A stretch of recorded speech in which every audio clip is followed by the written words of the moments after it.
हम types of contract के बारे में पढ़ रहे थे, जिसमें से अभी हम सेकंड कैटेगरी में थे, मतलब ये वाला टाइप्स ऑफ फॉर्मेशन के बेसिस पे देख रहे थे कि फॉर्मेशन के बेसिस पे कितने टाइप्स होते हैं, जिसमें हमने एक्सप्रेस और इम्प्लाइड दोनों कवर कर लिए थे। अभी हमारे सामने जो बाकी बचे थे वो कौन से, क्वाजी और ऑनलाइन कॉन्ट्रैक्ट, जिसको हम कहते हैं ई कॉन्ट्रैक्ट कहते हैं हम, ठीक है। सो क्वाजी कॉन्ट्रैक्ट क्या होता है, इस वर्ड को भी लिख लो क्वाजी को, क्योंकि ये भी थोड़ा सा इंग्लिश का वर्ड नहीं है, ठीक है। A quasi contract is not an actual contract but it resembles a contract। ये ना एक्चुअल में कोई कॉन्ट्रैक्ट है ही नहीं, ये क्लियर कह रहा है भाई, एक्चुअल में कॉन्ट्रैक्ट है ही नहीं। इसमें जो भी हम पढ़ेंगे ना तो समझ में आएगा कि एक्चुअली तो कॉन्ट्रैक्ट जैसा कुछ है ही नहीं इसमें, but it resembles a contract. Still मैं इसको कहूँगा कि कॉन्ट्रैक्ट जैसा बिहेव करता है, तो इसलिए हम इसको कॉन्ट्रैक्ट ही मानते हैं। मतलब इसमें जो कॉन्ट्रैक्ट की बातें होनी चाहिए ना कॉन्ट्रैक्ट में, वो बात नहीं है, इसमें कुछ ना कुछ कमी है, बट फिर भी मैं इसको कहता हूँ कि नहीं, ये पूरी तरह से क्या है, वैलिड है। मतलब ना तो यहाँ पे ऑफर है, ना यहाँ पे क्या है, एक्सेप्टेंस है। बिना ऑफर और बिना एक्सेप्टेंस वाला कॉन्ट्रैक्ट है, तो ये क्वाजी कॉन्ट्रैक्ट है। It is a contract in which there is no intention on part of the either party. किसी एक पार्टी की, किसी की भी कोई इंटेंशन नहीं है टू मेक अ कॉन्ट्रैक्ट, कि वो कॉन्ट्रैक्ट करे, but law impose a contract upon the parties. मतलब आप और मैं नहीं चाह रहे हैं, हमारी कोई इंटेंशन ही नहीं है, हमारे कुछ हमने सोचा भी नहीं है कि कोई कॉन्ट्रैक्ट करेंगे, लेकिन लॉ ने क्या करा, हमारे ऊपर कोई कॉन्ट्रैक्ट इम्पोज कर दिया, अभी वो हमें करना पड़ेगा। एग्जाम्पल समझते हैं, थोड़ा सा और डिस्कस करेंगे अभी इसको। Obligation of finder of lost good to return them to the true owner. यहाँ पे क्या है, उसको ट्रू ऑनर को कहा है कि उसका सामान वापस करो। मतलब समझो, एक नॉर्मल कॉन्ट्रैक्ट क्या होता है, जहाँ पे दो पार्टी होती हैं, एक ऑफर करता है, एक एक्सेप्ट करता है। वहाँ पे हम कहते हैं कि ठीक है, ऑफर हुआ, एक्सेप्टेंस हुआ, प्रॉमिस बन गया, एक्सेट्रा एक्सेट्रा करते हुए हम कह देते हैं कि वैलिड कॉन्ट्रैक्ट हो गया। क्वाजी कॉन्ट्रैक्ट में पता क्या है, यहाँ पे ना लॉ कह रहा है कि ये तो आपको करना ही पड़ेगा, ये कॉन्ट्रैक्ट वैलिड होगा चाहे यहाँ पे ऑफर एक्सेप्टेंस नहीं हो। जैसे एक आपने सुना है ना कि अगर आपको किसी की कोई भी चीज़ मिलती है खोई हुई, तो उस आपकी जिम्मेदारी बनती है कि वो चीज़ क्या, उसको वापस कर दो या फिर पुलिस स्टेशन में डिपॉजिट कर दो। तो पुलिस स्टेशन में डिपॉजिट करने का मेन पर्पस यही है कि उस तक पहुंच जाए। तो आपकी जिम्मेदारी, पता है लॉ क्या कहता है, अगर आपको कोई चीज़ मिली है, आप उसको अपने पास नहीं रख सकते हो, आपकी जिम्मेदारी है उसको वापस उसी पर्सन के पास लौटाना जिसकी वो चीज़ है। क्लियर।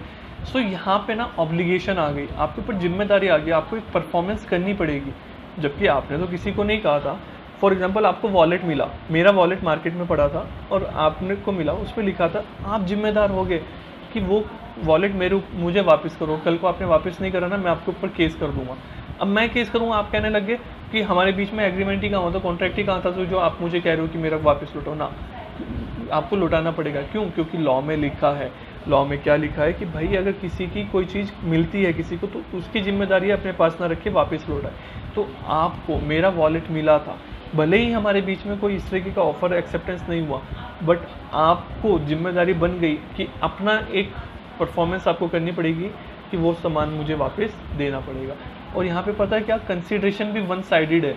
कंसीडरेशन मतलब कुछ करना भी होता है ना, आप कंसीडरेशन में क्या कर रहे हो, वो मेरा वापस दे रहे हो, मैं क्या कर रहा हूँ, कुछ भी नहीं, मैंने तो कुछ नहीं दिया ना, मैं आपको बदले में इनाम दूं ऐसा कोई कंपलसरी नहीं है, मर्जी है मेरी। तो वहाँ पे हमारा ये कैसे कहलाता है, क्वाजी कॉन्ट्रैक्ट। सो ये क्वाजी कॉन्ट्रैक्ट कौन से होते हैं, ये वो कॉन्ट्रैक्ट है जो लोगों ने एंटर नहीं करें बट मजबूरन में लॉ ने इम्पोज करें। क्लियर है।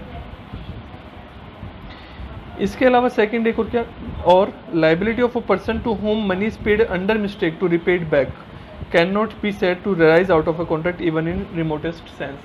अभी क्या था कि मुझे पेमेंट करनी थी शाम को, मैंने गलती से कर दी आपको, ठीक है, आप जिम्मेदार हो किस चीज़ के, कि वो सामान जो पैसा है मेरा मुझे वापस करो। आप ये नहीं कह सकते कि भाई आ गया तो आ गया, वापस करने की क्या बात है, यहाँ पे कॉन्ट्रैक्ट ही हमारे बीच में कहाँ हुआ, ना ना, ऐसे कोई बात नहीं है।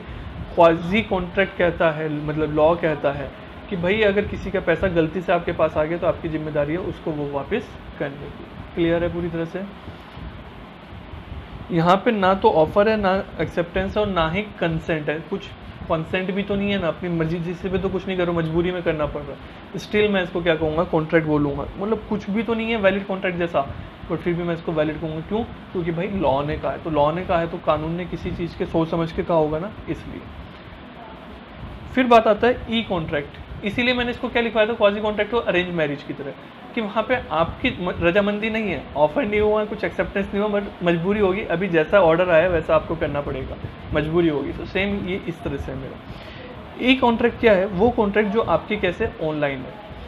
अभी पता है क्या, इंडियन कॉन्ट्रैक्ट एक्ट कब का बना हुआ है, कौन से साल का है?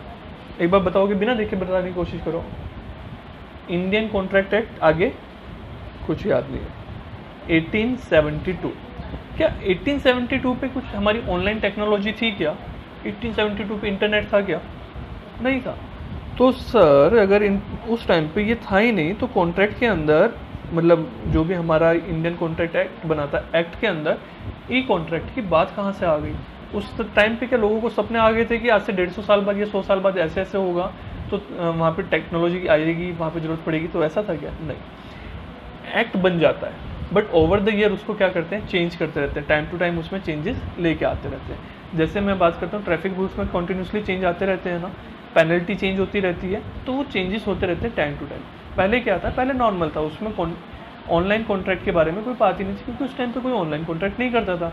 फिर मार्केट में टेक्नोलॉजी आनी शुरू हुई, तो अभी क्या हो गया, ऑनलाइन शॉपिंग स्टार्ट हुई, उसके अलावा ईमेल स्टार्ट हुई।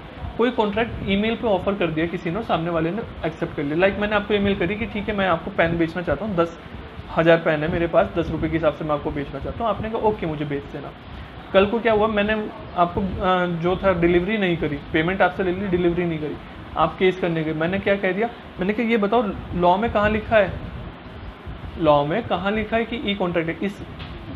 इस वाले पॉइंट के आने से पहले की बात कर रहा हूँ। तो लॉ में तो नहीं लिखा है ना, तो यहाँ पे गड़बड़ लगने लगी, लोग गवर्नमेंट को लगा कि भाई ऐसे तो गड़बड़ हो जाएगी, ऑनलाइन वाली जितनी भी ट्रांजेक्शन्स हैं वो प्रॉब्लम हो जाएगी। ऐसी फ्लिपकार्ट पे अगर आप शॉपिंग कर रहे हो, अगर ये पॉइंट ना लिखा होता ना कॉन्ट्रैक्ट एक्ट का, तो वो इनवैलिड कॉन्ट्रैक्ट हो जाता। कि वैलिड तो है ही नहीं, कि आपने ऑनलाइन बात करी ना, उन्होंने ऑनलाइन प्रॉमिस करा कि वो डिलीवर कर देंगे, आपने ऑनलाइन एक्सेप्ट करा कि हाँ मैं पेमेंट कर रहा हूँ, वहाँ पे सब कुछ ऑनलाइन है, और कल को कोई भी पार्टी मुकर जाती है तो दिक्कत आ जाएगी।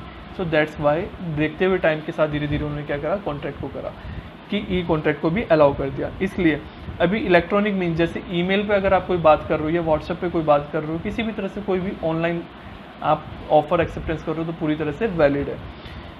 इन electronic form different parties person create network which are link to other through EDI, electronic data interchange.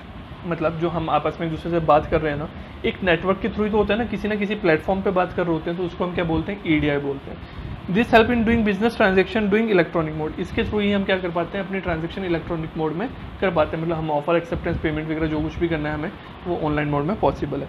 This are known as EDI contract और साइबर कॉन्ट्रैक्ट्स और mouse click contracts. E contract को हम क्या क्या बोलते हैं, 3 चीज़ें और बोलते हैं। EDI कॉन्ट्रैक्ट अगर लिखा जाता है तो आपको समझ में आना चाहिए, EDI कॉन्ट्रैक्ट मतलब ई कॉन्ट्रैक्ट, साइबर कॉन्ट्रैक्ट मतलब भी ई कॉन्ट्रैक्ट, माउस क्लिक कॉन्ट्रैक्ट भी ई कॉन्ट्रैक्ट। इसके अंदर एग्जाम्पल आप लिख सकते हो, फ्लिपकार्ट, अमेजॉन, ये एग्जाम्पल लिख सकते हो, पूरी तरह से एग्जाम में भी लिख के आ सकते हो, कोई दिक्कत नहीं। क्लियर है, डन है। सो यहाँ तक का हमारा टॉपिक क्लियर। अभी जो हमें पढ़ना है आगे किसके बारे में, परफॉर्मेंस से रिलेटेड आगे पढ़ना रहेगा। चलिए तब तक के लिए बाय बाय, टेक केयर। अच्छे से पढ़ते रहो, जो पॉइंट्स हैं उनको रिवाइज करते चलना। देखो कॉन्टिन्यूसली रिवाइज आपको अपने बेस पे करना है, सीरियसली आपको खुद पढ़ना है। तो जितने भी टॉपिक्स हैं उनको क्या करते रहोगे, जो जो कवर होता जाए उसको अपने आप रिवाइज करते रहें। ठीक है, चलिए बाय बाय, टेक केयर।